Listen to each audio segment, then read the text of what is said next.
नमस्कार, मैं हूं कोमल भंडारी और आप देख रहे हैं नेशनल स्टार। लक्षद्वीप गन्ना समिति पर पिछले दिनों से किसानों का धरना प्रदर्शन जारी है। हरियाणा पंजाब की तर्ज पर सभी किसान उत्तराखंड में भी गन्ने का मूल्य घोषित करने की मांग कर रहे हैं। मांगे पूरी न होने पर गन्ना शुगर मिल पर तालाबंदी की चेतावनी भी किसानों की तरफ से दी जा रही है। साथ ही सरकार को लोकसभा के चुनाव में अंजाम भुगतने की बात भी कही जा रही है। इसी पर ज्यादा बातचीत करने के लिए उत्तराखंड से हमारे उत्तराखंड प्रभारी रामगोपाल सैनी सीधा लाइव जुड़ रहे हैं। रामगोपाल, पिछले 3 दिनों से किसानों का गन्ना समिति पर धरना जारी है, इसका पूरा मामला क्या है? तो देखिए लगातार जिस तरीके से किसान धरने पर बैठे हैं और गन्ना समिति परिषद में आज जो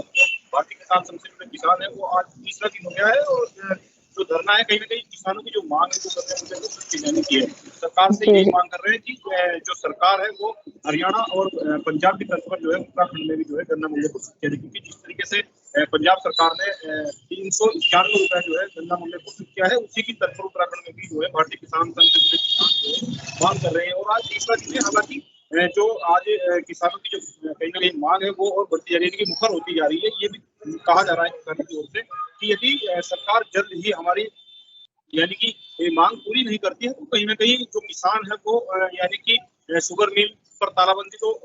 की बात कही जा रही है। साथ में ये भी कहा जा रहा है कि वो रेल का चक्का जाम करने से भी पीछे नहीं हटेंगे और साथ में जो आने वाला लोकसभा का चुनाव है उसमें भी जो है अंजाम भुगतने की चेतावनी दे रहे हैं। और क्योंकि मुझे लगता है कि जिस तरीके से सरकार उत्तराखंड में जो है गन्ना मूल्य अभी तक घोषित नहीं कर पा रही है, वजह है सीधा उत्तर प्रदेश की तर्ज पर ही उत्तराखंड में भी जो है गन्ना मूल्य अन्य चीजों को लेकर के इंतजार किया जाता है। क्योंकि जिस तरीके से इस बार उत्तर प्रदेश में गन्ने मूल्य अभी तक घोषित नहीं किया है तो शायद उसी का इंतजार सरकार जो है उत्तराखंड की कर रही है। ये बिल्कुल विडम्बना की बात है, क्योंकि जो धरने पर किसान बैठे हैं वो लगातार कहीं ना कहीं किसानों के साथ साथ में यानी कि जिस तरीके से लश्कर और खान सैनिक जिस तरीके से हरिद्वार जिले में आपदा आई थी, बाढ़ जैसे हालात थे और उसके बावजूद किसानों की 70 से अधिक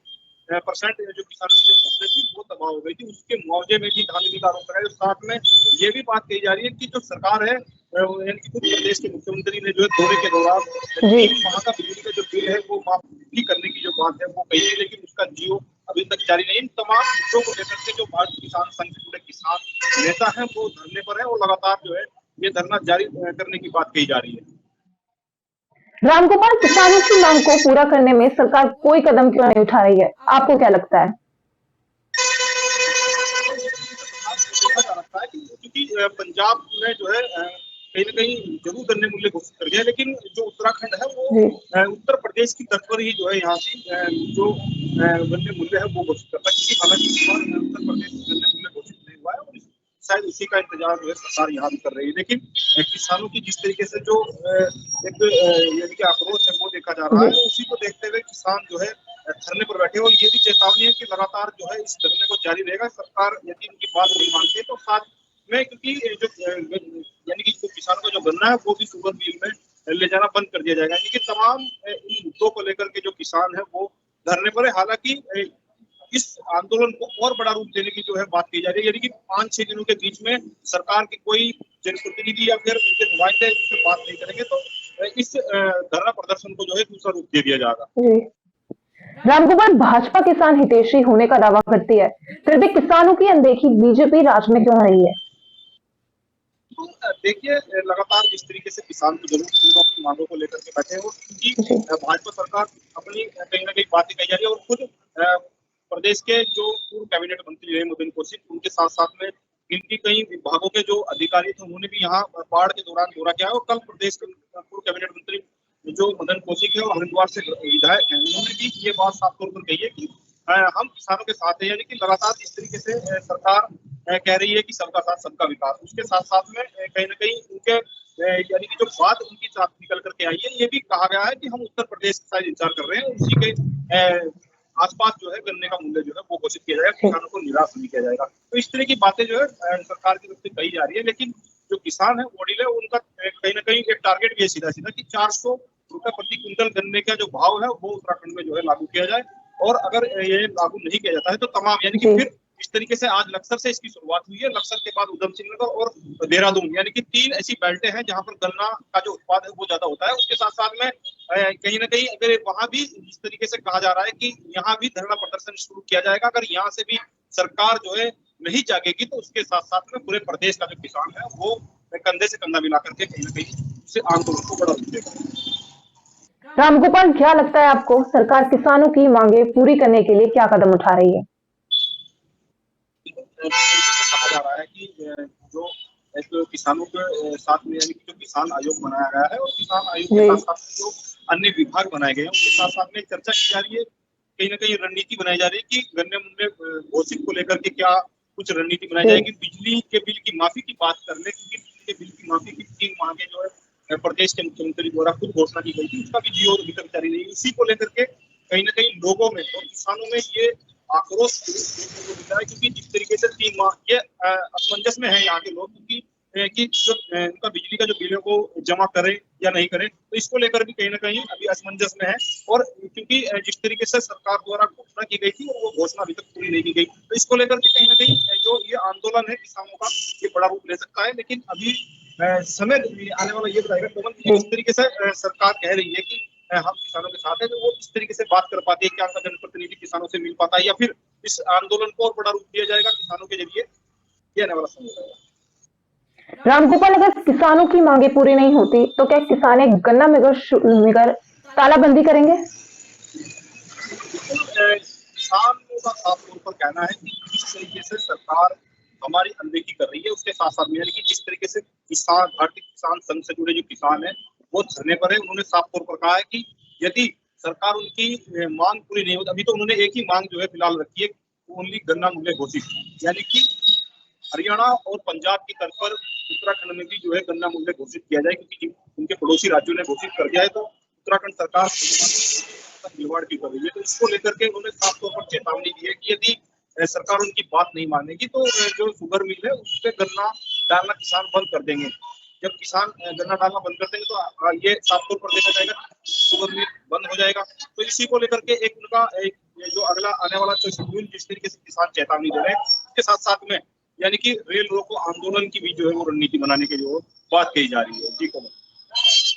रामगोपाल, किसान ये भी कह रहे हैं कि अगर सरकार मांगे पूरी नहीं करती तो आगामी लोकसभा के चुनाव में सरकार को इसका अंजाम भुगतना पड़ेगा, तो इससे चुनाव पर क्या असर पड़ सकता है? बिल्कुल, चुनाव पर साफ तौर पर असर देखने को मिलेगा। यदि किसान जिस तरीके से नाराजगी देखने को मिल रही है, क्षेत्र में नाराजगी देखने को मिल रही है, वो किसान की बात कर ले या फिर आम लोगों की बात कर ले, क्योंकि ये बाढ़ आपदा के दौरान जिस तरीके से यहाँ 70 से अधिक % जो किसानों की जो फसलें वो तबाह हुई थी, और उसके मुआवजे में भी कहीं ना कहीं किसान जो आरोप लगा रहे हैं कि जो जिनका यानी कि फसलें तबाह हुई है, जिन किसानों की फसलें तबाह हुई है उनको सही तरीके से मुआवजा सरकार द्वारा जो है नहीं वितरित किया गया है, उसमें भी आरोप लगाया गया है। और साथ में धरने पर बैठे किसान ये भी कह रहे हैं कि जो बिजली बिल की जो माफी की जो बात कही गई थी कि 3 माह का बिजली का बिल सरकार माफ करेगी, वो भी माफ नहीं किया गया। यानी कि साफ तौर पर, हालांकि कई विभाग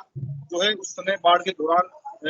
गलियों गली घूमे हैं, यानी कि पूरे हरिद्वार जिले में जो है जो स्थिति देखने को मिली थी, यानी कि 2013 से भी वो नहीं चुका था, तो उसको लेकर के साफ तौर पर कई जो प्रभारी मंत्री हो गए, तमाम विधायक हो गए, खुद प्रदेश के मुख्यमंत्री के साथ कई जो विभाग के अधिकारी थे उन्होंने दौरा किया था, और साफ तौर पर यह घोषणा की गई थी कि जिस तरीके से आपदा से हरिद्वार जिला जूझ रहा है, तो उसको लेकर के कहीं ना कहीं जो 3 वहां का बिजली का जो बिल है वो माफ किया जाएगा। तो साफ तौर पर कहीं ना कहीं आने वाले चुनाव में जो है इसका प्रभाव देखने को मिलेगा। जी, अगर पूरे उत्तराखंड की बात करें, किसानों की वर्चस्व की बात करें, तो किसानों का कितना जनाधार है और चुनाव के हिसाब से देखा जाए कितना असर पड़ सकता है? देखिए, बात करें कि अकेले हरिद्वार जिले में भी लाखों से ऊपर जो किसान हैं, क्योंकि हरिद्वार जिले को मिनी बेल्ट कहा जाता है, गन्ने की मिनी बेल्ट कहा जाता है, और इसी को लेकर के यानी कि हरिद्वार, उधम सिंह नगर के साथ में देहरादून, 3 जिले ऐसे हैं जहाँ जो गन्ना उत्पाद है वो ज्यादा होता है, और इसी को लेकर के जो किसान और अन्य जो जिले हैं उनमें भी जो खेती बाड़ी है किसान जो है वो करता है, किसानों का काफी फर्क है। यानी कि यदि एकजुटता के साथ में किसान अपने आंदोलन को रणनीतिक रूप दे पाए तो कहीं ना कहीं काफी प्रभाव जो है इस चुनाव में जो देखने को मिलेगा। लेकिन फिलहाल तो साफ तौर पर देखा जा सकता है कि किस तरीके से आज तीसरा दिन है, बाकी किसान जो किसान धरने पर बैठे हैं, अभी कितने दिन और ये धरना जो है चलने वाला है, या फिर कहीं ना कहीं इसके लिए किसानों को और जरूरी रणनीति बनानी पड़ेगी अपनी बातें मंगवाने के लिए, तो ये साफ तौर पर देखा जाएगा। जी, रामगोपाल, क्या लगता है आपको किसानों की जो ये मांगे हैं वो कितना उचित है और कितनी जल्द उन कामों पर काम होना चाहिए? बिल्कुल कोमल, साफ तौर पर ये कहा जा रहा है कि किस तरीके से शुगर मिल में अभी तक 350 रुपए प्रति क्विंटल गन्ना खरीदा जा रहा है और उसका यानी कि उसी रेट पर जो है किसानों को गन्ने का भुगतान भी किया जा रहा है। ये किसानों की साफ तौर पर मांगे 400 रुपए प्रति क्विंटल गन्ना जो है उत्तराखंड में खरीदा जाए, क्योंकि जिस तरीके से पड़ोसी राज्यों ने गन्ना मूल्य घोषित कर दिया है 450 रुपए यानी कि 391 रुपए पंजाब ने घोषित किया है और 307 रुपए हरियाणा ने। इसी के साथ साथ में यहाँ 400 रुपए प्रति क्विंटल की मांग की जा रही है और जो प्राइवेट यानी कि जो कोल्लू है, जो गन्ना कोल्लू है, उसमें भी 400 रुपए प्रति क्विंटल गन्ना यानी कि प्राइवेट में नगद खरीदा जा रहा है। तो इसी को लेकर के साफ तौर पर जो किसान है वो अपनी मांग मांग रहे हैं और ये वाजिब भी है, क्योंकि इस तरीके से इस बार आपदा आई है, आपदा के साथ में किसान तबाह हो गया है। जो साल भर की जो उनकी मेहनत की जो कमाई थी कहीं ना कहीं वो पानी बहा ले गया, उस पानी में जो है नष्ट हो गई है और जो बची कुची फसल है उसमें भी औने पुने दामों में किसानों को जो है अपना गन्ना बेचना पड़ रहा है। तो ये किसान केंद्रों की जो मांग है कहीं ना कहीं वो जायज है, क्योंकि जिस तरीके से महंगाई को देखते हुए फर्टिलाइजर की बात कर ले, तमाम यूरिया और डाई की बात कर ले, तो उसको लेकर के काफी जो यानी कि 10 से 11 हजार रुपए प्रति बीघा के हिसाब से जो गन्ने की बुआई का जो खर्चा है वो कहीं ना कहीं किसानों को वो करना पड़ता है। उसके साथ में यानी कि 300 रुपए प्रति क्विंटल, 350 रुपए प्रति क्विंटल के हिसाब से गन्ना यदि बेचेंगे तो कहीं ना कहीं किसानों को नुकसान तो होगा। तो कहीं ना कहीं ये कहा जा सकता है कि जो किसानों की मांग है वो वाजिब है। उसी को लेकर के आज जो किसान है वो धरने पर बैठे। शुक्रिया रामगोपाल आपका तमाम जानकारी साझा करने के लिए। तो हमारे उत्तराखंड प्रभारी रामगोपाल सैनी सीधा हमारे साथ लाइव जुड़े, जिन्होंने बताया कि आखिरकार किसानों की समस्या जो है उसका समाधान कब और कैसे सरकार को करना चाहिए। फिलहाल मेरे साथ सिर्फ इतना ही। नमस्कार।